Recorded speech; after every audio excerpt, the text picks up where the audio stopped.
Friends break into Michael Jackson's abandoned Neverland ranch and make a seriously creepy discovery. But before we start, please take a moment to give this video a like, subscribe, and hit the bell so you'll never miss these great stories. While Michael Jackson is widely regarded as one of the greatest performers and recording artists in human history, he was the king of pop after all. His story was not without its dark chapters. A slew of controversies, including a number of serious allegations, sullied what was otherwise a long and highly influential career.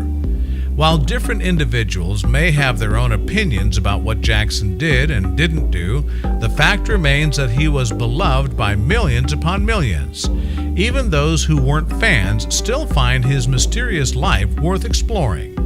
Recently, a group of 4 people infiltrated Jackson's now abandoned Neverland ranch in search of answers to some of the questions that plagued him throughout his career. What they found there, however, was something they weren't ready for. The Neverland Ranch was once Michael Jackson's pride and joy. It was a dreamland where he could act out all of his fantasies. After all, he didn't have much of a childhood after being thrust into stardom at such a young age. After it was raided by investigators in 2003 following a series of child molestation charges, Jackson abandoned it until his death in 2009.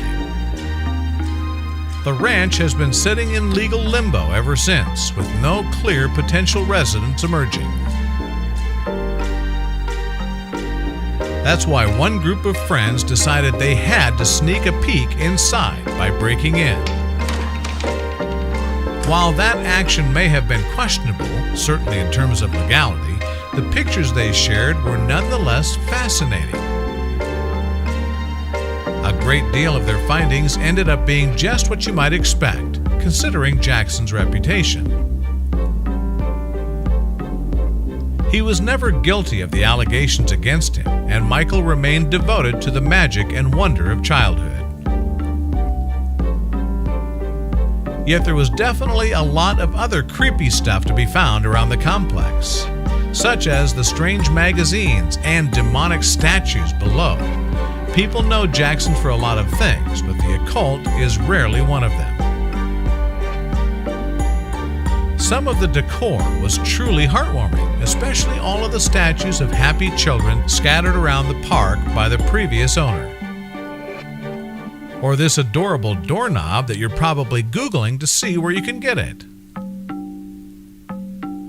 Neverland was also once home to a wide variety of exotic animals, but those facilities have long since been abandoned.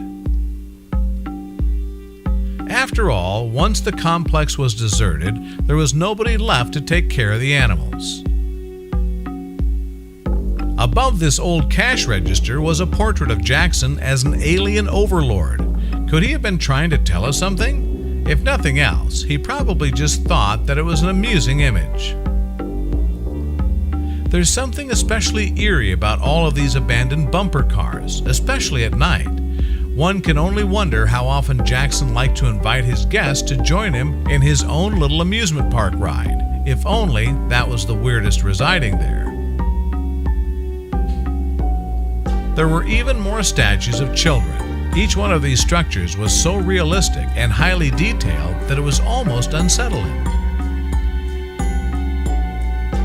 Is this the weirdest place on Earth? That depends on how you look at it and what your feelings are about Michael Jackson himself. Regardless of how you feel about this enigmatic figure, though, there's no overstating how interesting his Neverland ranch remains. The ranch was owned by the King of Pop since 1987, when he spent $19.5 million, but then used it as collateral for a $24.5 million loan, which he defaulted on. The company that bought the singer's debt and then restored the property has finally put the ranch, located just outside of Santa Barbara, California, on the market, according to Wall Street Journal reports. While the amusement park has now been removed, there are still plenty of things to do with the property, featuring a swimming pool with a cabana, basketball court, tennis court, and barbecue area. The value of the home has been subject to speculation over the years, with people suggesting figures as low as $35 million. Something about the history of the ranch, combined with all the creepy statues, gives Neverland an extra unsettling vibe. This is certainly fascinating for anyone who has ever grown up listening to Michael Jackson's music and followed his career. What do you think of Michael Jackson's Neverland Ranch? Would you like to be the happy buyer?